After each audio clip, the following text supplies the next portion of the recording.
Assalamualaikum warahmatullahi wabarakatuh. Alhamdulillahirabbil alamin. Allahumma shalli ala sayyidina Muhammad wa ala ali sayyidina Muhammad. Para pemirsa An-Najat TV dimanapun Anda berada, alhamdulillah pada malam hari ini kita berjumpa lagi. Insyaallah pada malam hari ini kita akan membahas tentang khusus sholat Id. Alhamdulillah pada malam hari ini sudah hadir di tengah kita Fadilatul Ustaz Asep Pujianto. Insyaallah akan memberikan sedikit pemahaman atau penambahan ilmu kepada kita tentang sholat. Baik Pak Asep, Ustaz Asep, kita ini berangan-angan karena selama Ramadan ini masuk kita tidak dianjurkan atau diharuskan sholat di rumah, untuk tidak sholat berjamaah tarawih, termasuk sholat Jumat di masjid. Seandainya Ramadan ini nanti sampai habis, kita masuk di tanggal 1 Syawal, ternyata memang dampak dari pandemi COVID-19 ini masih terus dikhawatirkan, maka mungkin Majelis Ulama Indonesia sampai nanti turun ke daerah-daerah tetap tidak mencabut puasanya, kita tetap harus sholat di rumah. Dan mungkin ini yang harus disampaikan ke kami semua dan ke masyarakat umumnya, apa yang harus kami lakukan nanti di rumah, mungkin bagaimana caranya sholat Idul Fitri yang benar di rumah. Mungkin itu sedikit dari saya. Kami persilahkan untuk memberikan uraian kepada kami tentang sholat atau tentang Idul Fitri pada umumnya. Monggo Pak. Bismillahirrahmanirrahim. Assalamualaikum warahmatullahi wabarakatuh. Waalaikumsalam. Bismillah, alhamdulillah, wassalatu wassalamu ala rasulillah, la haula wala quwwata illa billah. Para pemirsa TV An-Najat dan saudara-saudara sekalian muslim muslimat dimana saja berada, dalam menghadapi amalan ibadah di bulan Ramadan yang sedang pertengahan akhir ini, kita akan menghadapi pelaksanaan sholat Idul Fitri. Sebelumnya kami sampaikan sebagai bahan pertimbangan kita bersama dalam melaksanakan amal ibadah berangkat dari sebuah hadis Rasulullah SAW. Dalam kitab At-Targhib wa Tarhib kita kecil menyampaikan sebuah hadis di mana Rasulullah ketika bepergian selalu mengadakan qasar sholat. Juga kadang-kadang Rasulullah ketika bepergian mengerjakan sholat. Ketika bepergian Rasulullah kadang puasa, kadang juga berbuka puasa. Kemudian beliau mengatakan, mengapa demikian Rasul kadang-kadang puasa, kadang tidak, kadang-kadang qasar sholat, kadang tidak. Beliau mengatakan, hadhihi shadaqatun tasaddaqallahu biha alaikum. Ini sedekah dari Allah. Rukhsah, dispensasi yang diberikan Allah ini sedekah. Faqbalu shadaqatahu, terima sedekahnya. Fa innallaha yuhibbu an tu'ta rukhsahu. Allah akan senang seandainya dispensasi rukhsah ini, keringanan ini dilaksanakan. Yang kedua dasarnya juga surat An-Nisa ayat 59. Bismillahirrahmanirrahim.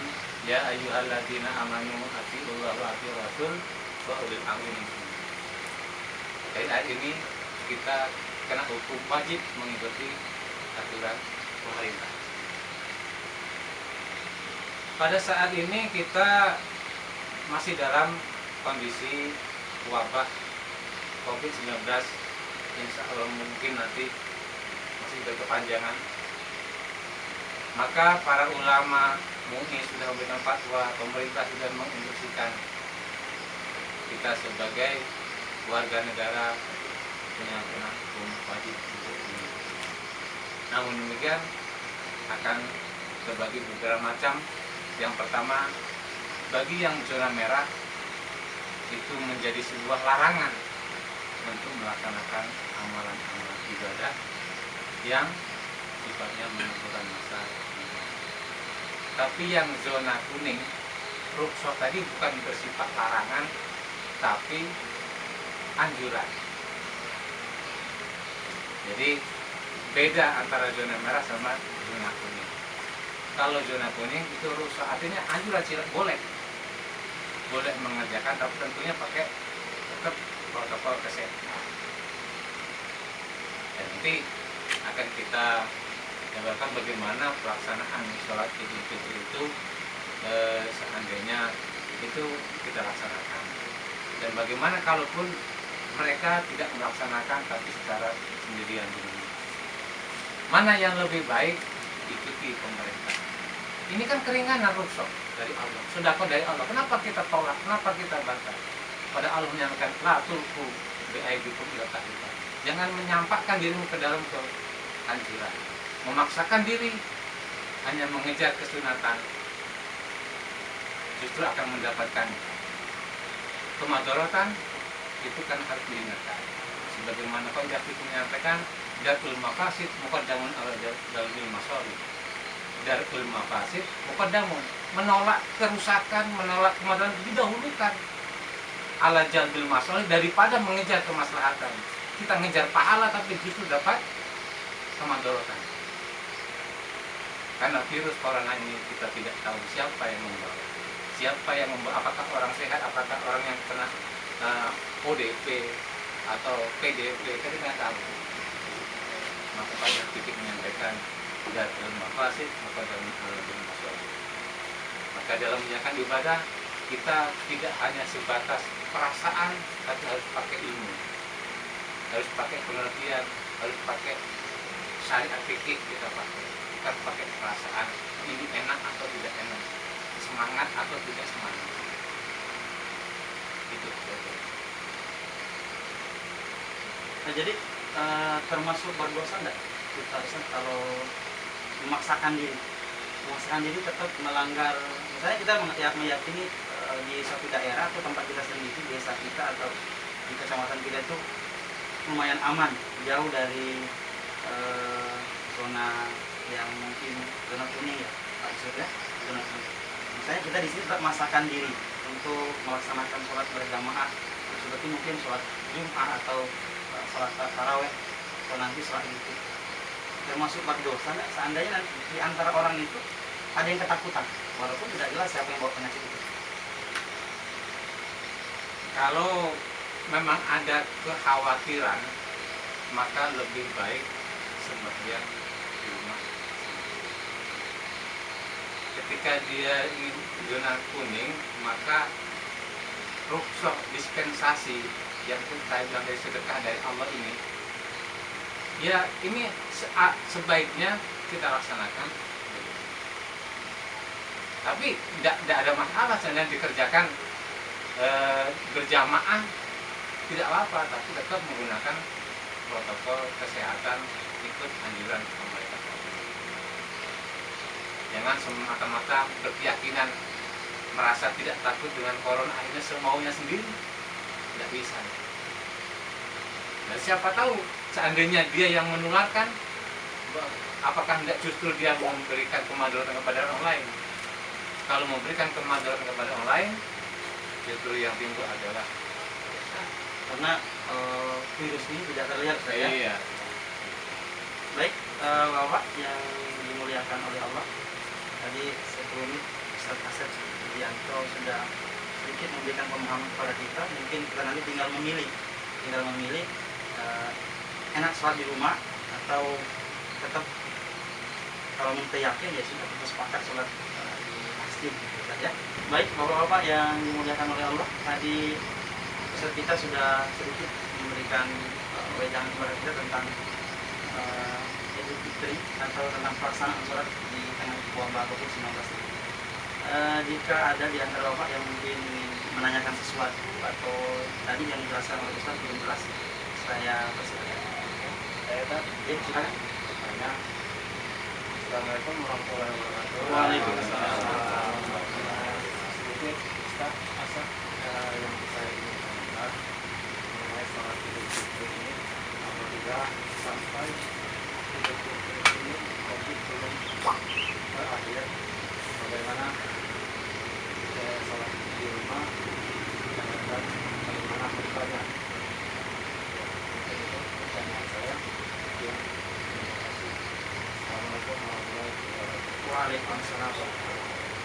langsung dijawab dulu Ustaz satu pertanyaan biar nanti tidak lupa. Baik, akan saya jawab bahwa sholat Idul Fitri itu adalah sholat setelah kita melaksanakan ibadah puasa Ramadan, yang mana sholat Idul Fitri itu adalah sholat 2 rakaat. Sholat 2 rakaat bisa dikerjakan sendiri dan juga bisa dikerjakan secara jamaah. Bagi saudara-saudara kita yang tidak punya kesempatan untuk ke masjid atau pas kebetulan tidak ketemu jamaah, bisa sembahyang sendiri. Tuntunannya sembahyang Idul Fitri itu seperti sholat biasa, sholat sunat biasa, karena hukumnya sholat Idul Fitri adalah sunnah muakkad. Tata caranya sama seperti sholat biasa, cuma bedanya nanti ada khutbah dan ada takbir. Walaupun demikian, kesemuanya berhukum sunnah. Khutbahnya sunnah dan takbirnya juga sunnah. Artinya walaupun tidak sholat tidak berdosa Ustaz. Walaupun tidak sholat tidak berdosa. Sholat idnya Iya. sholat id tapi tidak khutbah. Maksud Ustaz tadi katanya sunnah semua. Iya sunnah, sholat idnya sunnah, khutbahnya sunnah, dan sholat takbirnya juga sunnah. Tata cara sholat Idul Fitri bisa dikerjakan berjamaah dan bisa dikerjakan dengan munfarid sendirian. Tata caranya untuk sholat berjamaah sholat Idul Fitri 2 rakaat. Rakaat pertama setelah takbiratul ihram kemudian membaca doa iftitah takbirullah walhamdulillah sampai selesai. Kalau mau membaca doa iftitah, setelah itu baru membaca takbir 7 kali.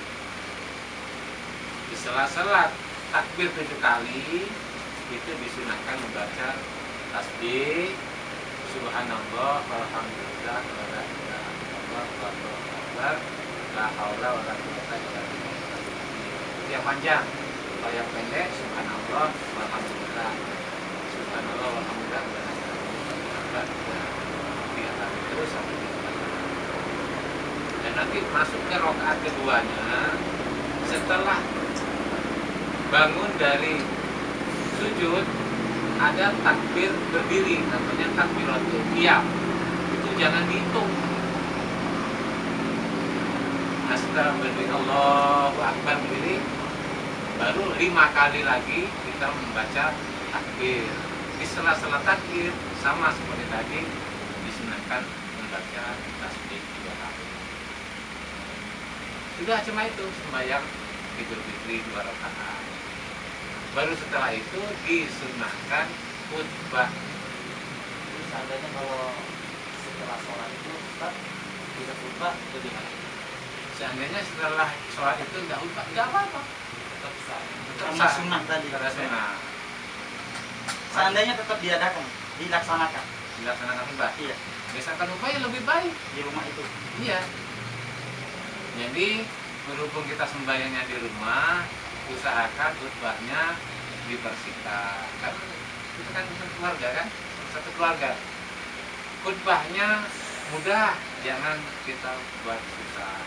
Kemudian sholat sunat dikerjakan dengan cara sendiri. Sholat Idul Fitri dikerjakan sendirian. Ya seperti tadi, bedanya kalau sendirian tidak usah dibaca keras, pelan-pelan saja dan tidak pakai khutbah kalau sendirian. Ya, tadi kan tuntunan berjamaah. Nah, cuma kalau kita sembahyang Idul Fitri berjamaah di rumah sama keluarga, disarankan minimal 4 orang. Jadi imam, 3 makmum. Kalau berjamaah di rumah. Bagaimana kalau makmumnya 2? Kalau makmumnya 2 kurang 3. syaratannya. Kurang. Ya syaratnya minimal karena namanya jamak itu kan lebih dari 3, gitu ya. Jadi kalau kita mau berjamaah sama keluarga, usahakan ada 4 orang di situ, 1 imam, 3 makmum. Kemudian pakailah khutbah. Khutbahnya mudah, karena rukun khutbah cuma 5. Takbir kalau mau, kalau enggak pakai juga enggak apa-apa.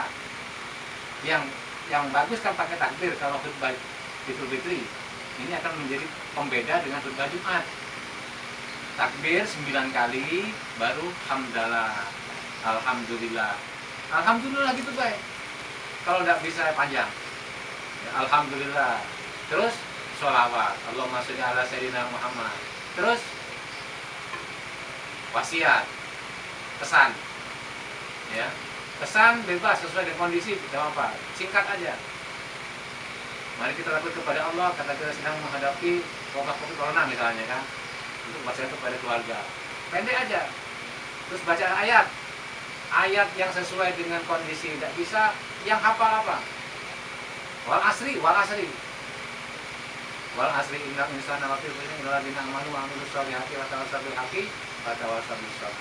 Kan hafal ini kan diajarkan sejak SD dulu. Yang penting ada ayat itu. Yang penting ada ayat, walaupun satu ayat. Misalnya Yasin. Yasin kan. Dengan ayat saya. Ya, lanjut. Dan kemudian khutbah kedua sama, ulangi lagi hamdalah, baca sholawat, terus takbir.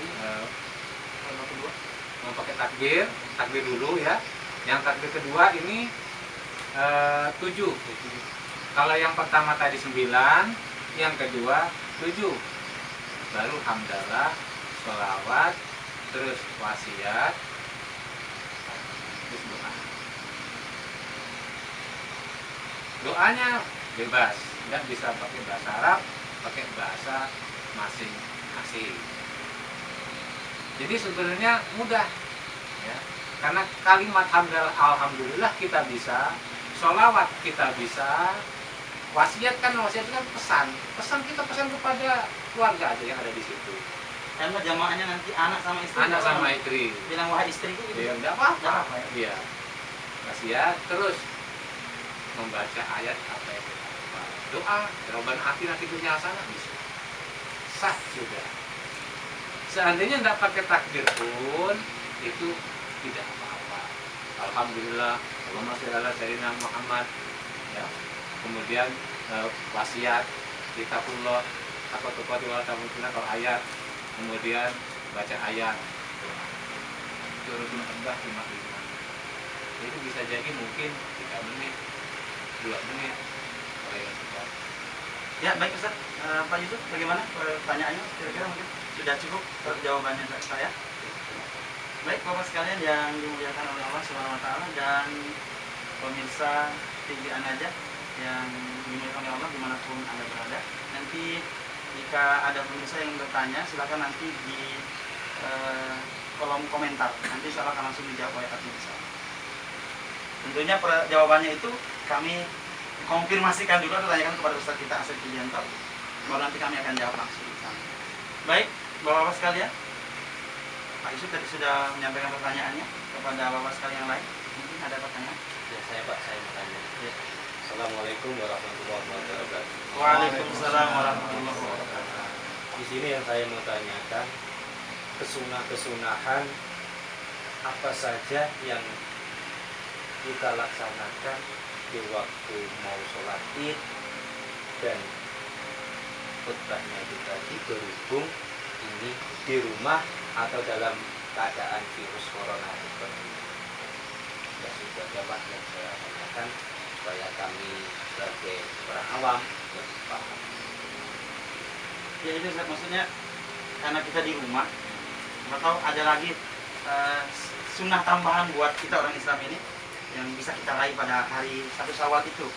Ya, Jadi karena kita nanti sembahyang misalkan di rumah masing-masing, itu menambah nilai pahala kita. Walaupun kita nanti sembahyangnya mungkin singkat karena sendirian atau bersama keluarga, tapi nilai-nilai pahala bisa bertambah. Tentunya dengan melaksanakan kesunatan dalam melaksanakan sholat Id. banyak kesunatan yang harus kita kerjakan sebelum melaksanakan sholat id, baik sendirian maupun berjamaah yang keluar dari rumah. Di antaranya kita disunahkan mandi terlebih dahulu. Mandi sunah namanya. Mandi sunah sebelum bangun tidur kita disunahkan mandi, potong kuku, pakai minyak wangi. Walaupun kita di rumah usahakan pakai minyak wangi karena kita mau sembahyang, ya, walaupun sama keluarga. Kemudian pakai baju warna putih juga termasuk kesunatan. Itu kesunatan sebelum kita melaksanakan sholat gitu. Jadi usahakan rapi, sebagaimana kita mau mengerjakan sholat Idul Fitri secara berjamaah di masjid. Jadi jangan asal-asalan. Ya walaupun asal-asalan sah-sah saja, tapi kita kan mau menambah nilai pahala tadi. Jadi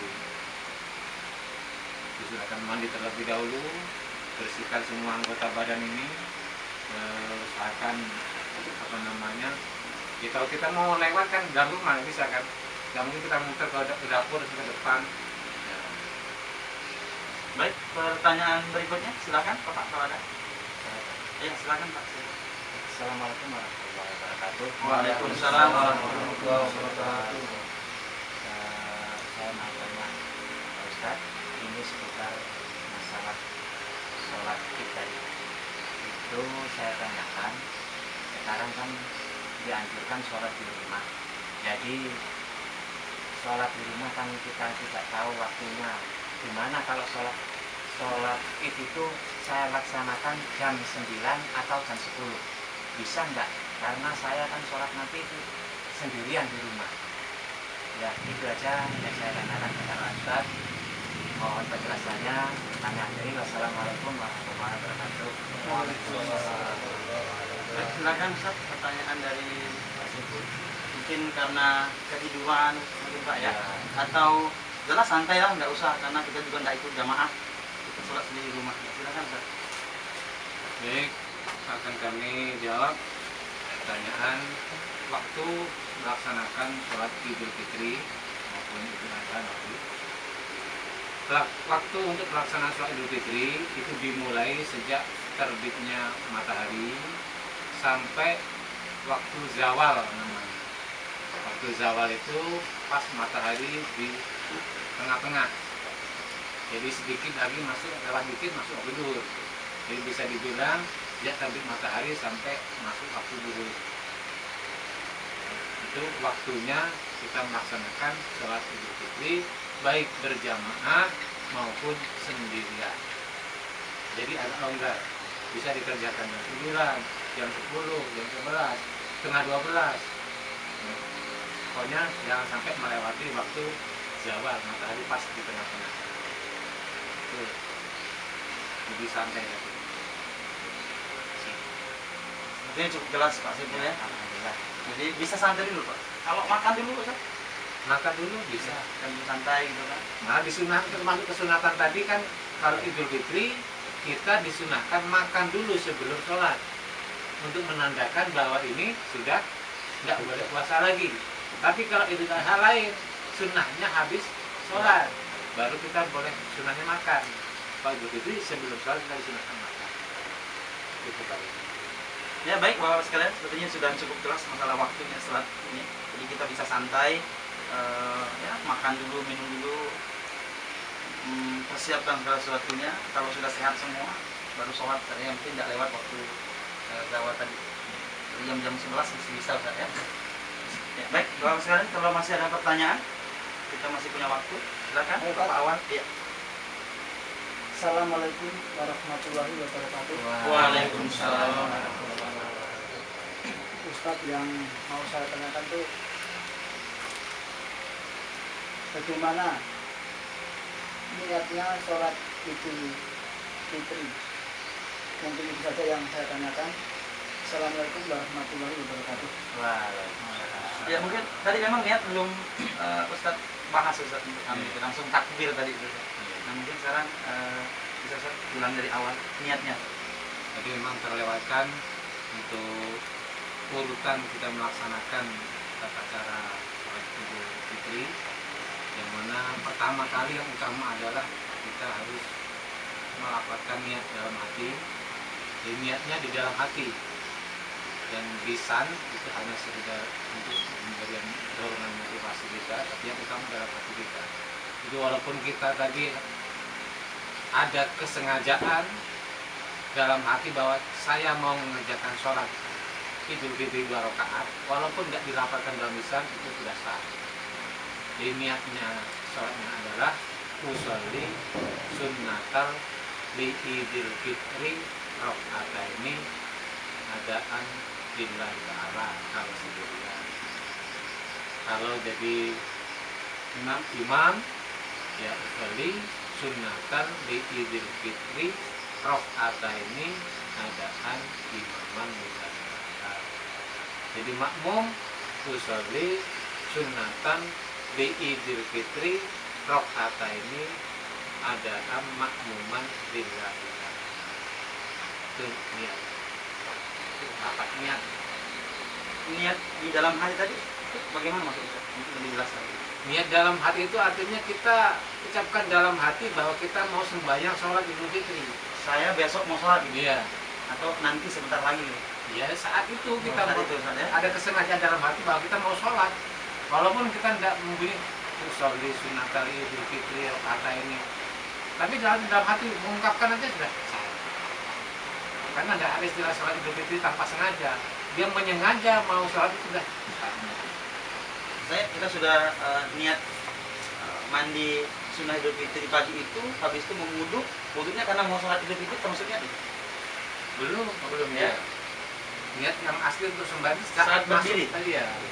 Karena kalau mandi itu bisa jadi dia mandinya waktu subuh, belum masuk waktunya. Karena masuknya waktu sholat Idul Fitri setelah terbitnya matahari. Ya. Jadi namanya adaan. Jadi nggak bisa dicicil. Iya. Baik, Bapak-Bapak sekalian dan pemirsa TV An-Najah dimanapun Anda berada, sepertinya beberapa pertanyaan sudah cukup memberikan tambahan ilmu kepada kita pada kesempatan kali ini. Tapi sebelum kita tutup, masih ada waktu sedikit. Mungkin ada pertanyaan lagi dari jamaah sekalian. Ya, Pak Mujib, silakan. Assalamualaikum warahmatullahi wabarakatuh. Waalaikumsalam warahmatullahi wabarakatuh. Pertanyaan Pak Ustaz, tentunya untuk pandangan, tentunya menjadi orang yang masih awam. Jadi di sisi lain kita sebagai seorang muslim, sebagai seorang warga negara harus patuh terhadap ulil amri, pemerintah. Ya. Di sisi lain kita sebagai seorang hamba, yang mana seorang hamba itu wajib mengerjakan semua perintahnya dan menjauhi semua larangannya kepada Allah Subhanahu wa taala. Terus kita sebagai seorang awam punya rasa ketakutan kalau aku laksanakan sholat khususnya sholat Idul Fitri seperti biasanya, apakah tidak tambah murka nanti Allah? Terus seumpama kita melakukan sholat Idul Fitri tapi dengan cara terbatas jamaahnya, itu gimana itu? Itu pandangan Pak Ustaz. Sudah, Pak ya? Silakan langsung mungkin, Ustaz. Baik, kami akan menjawab pertanyaan dari Mungkin bukan pertanyaan, mungkin Ustaz tadi dari beliau itu Pak Mujib minta pandangan Pak Ustaz. pandangan Iya. ya, pandangan. Jadi di dalam syariat agama itu Allah sudah membuat aturan sedemikian rupa, termasuk apa yang terjadi sekarang itu semuanya kan dari Allah Subhanahu wa taala. Oleh karena itu di dalam sebuah kitab Minhajul Qaumi yang kami bawa ini, di situ disampaikan ada Jumat wal jamaah, udur-udurnya Jumat dan berjamaah. Berjamaah apa saja, termasuk sholat sunat berjamaah di situ. Di situ disampaikan diantaranya karena banyak ada al-matar, hujan, termasuk udurnya berjamaah, udurnya Jumat. Dan juga sakit yang berat. Kemudian ada juga di sini disampaikan adalah kekhawatiran atas gangguan keselamatan jiwa. Makanya di sini pemerintah menyampaikan lebih baik sembahyang dan di rumah, beribadah di rumah, karena virus wabah corona ini ada kemungkinan kekhawatiran masyarakat dari atas gangguan keselamatan jiwa. Jadi atas dasar ini makanya Allah memberikan rukhsah dispensasi. Gunakanlah rukhsah ini. Menggunakan rukhsah itu lebih baik daripada memaksakan diri untuk melaksanakan ibadah. Jadi kalau pandangan kami lebih baik mengikuti pemerintah tadi dengan tujuan untuk mendapatkan keselamatan dari Allah. Karena ini juga semua yang bukan dari Allah. Wabah dari Allah, kita juga minta kepada Allah, tidak berjamaah bisa di masing-masing.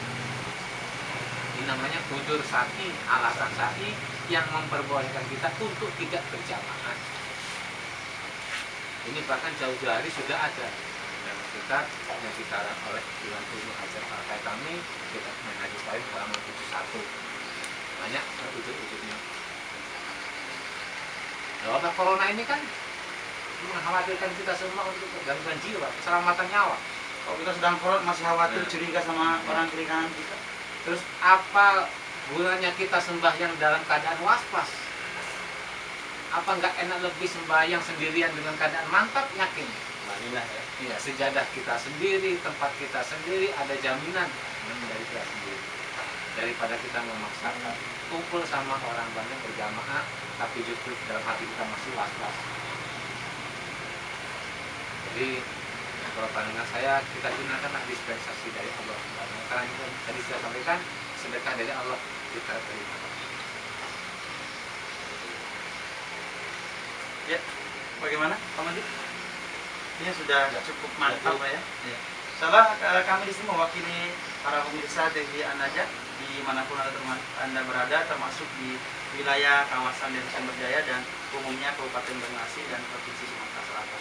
Bagi pemirsa yang mungkin masih ada yang belum mengena atau kurang pas atau masih ada sesuatu yang belum jelas pengen ditanyakan, silakan ditanyakan di kolom komentar. Misalnya nanti kami akan jawab. Tentunya kami konfirmasi terlebih dahulu kepada beliau, Fadilatul Ustaz Asep Pujianto. Baik, Bapak sekalian, masih ada pertanyaan atau sudah cukup? Sudah cukup Pak ya? Sepertinya sudah cukup jelas nih. Sampai di sini mungkin perjumpaan kita pada kali ini. Mudah-mudahan nanti ada waktu sehat, umur panjang, kita akan berjumpa lagi di pembahasan materi-materi berikutnya. Pemirsa di An-Najah, jika nanti ada permintaan misal tentang zakat atau tentang yang lain dalam agama kita, hukum-hukum agama kita, nanti silakan diusulkan di kolom komentar bisa. Ibadah itu bukan untuk seru-seruan, tapi tidak apa-apa rasanya kita melakukan sesuatu biar keluarga kita atau diri kita nyaman untuk beribadah, apalagi khususnya ibadah wajib kepada Allah Subhanahu wa Ta'ala. Di rumah tentunya bisa kita buat suasana seperti suasana musola atau suasana masjid, biar keluarga kita yang biasa terbiasa sholat tarawih berjamaah mungkin lebih mantap jamaah di rumah. Tapi insya Allah apapun yang kita lakukan yang menyebabkan kita masuk dalam surganya Allah itu adalah ridhonya Allah Subhanahu wa Ta'ala. Mudah-mudahan kita semua memiliki niat yang baik, dan insya Allah semua niat yang baik itu akan dibalas oleh Allah dengan kebaikan. Amin ya rabbal alamin. Terima kasih.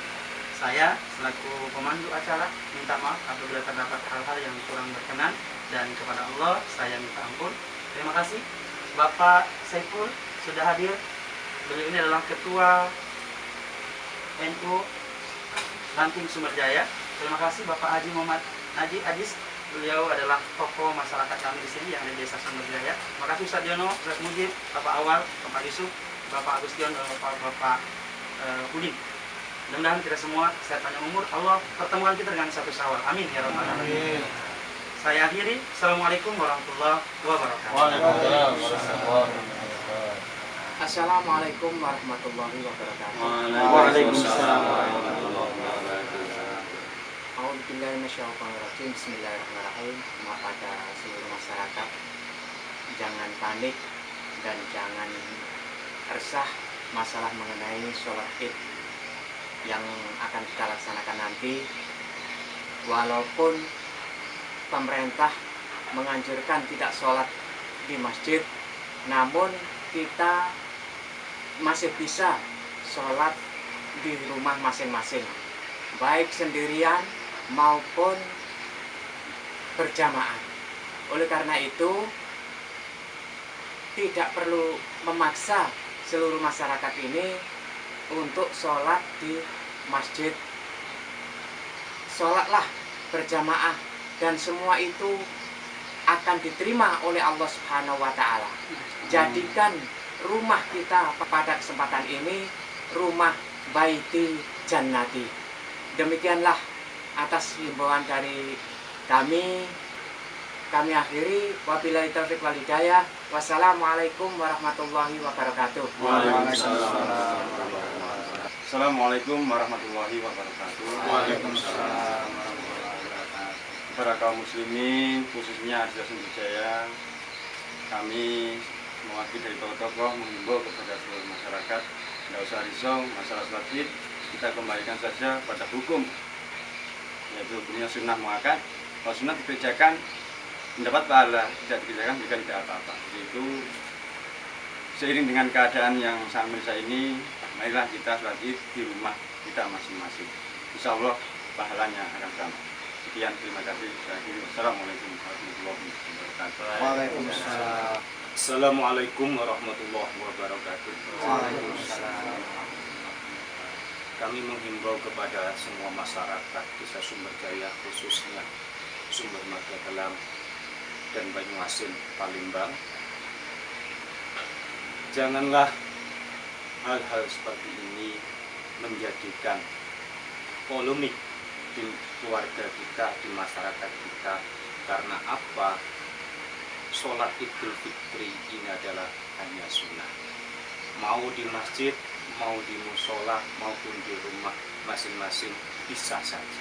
Tapi kita ikuti himbauan pemerintah, kita taati, kita anut apa yang menjadi peraturan. Sekian dari saya ucapkan banyak-banyak terima kasih kepada Bapak Ibu sekalian, masyarakat Desa Sumberjaya. Akhirul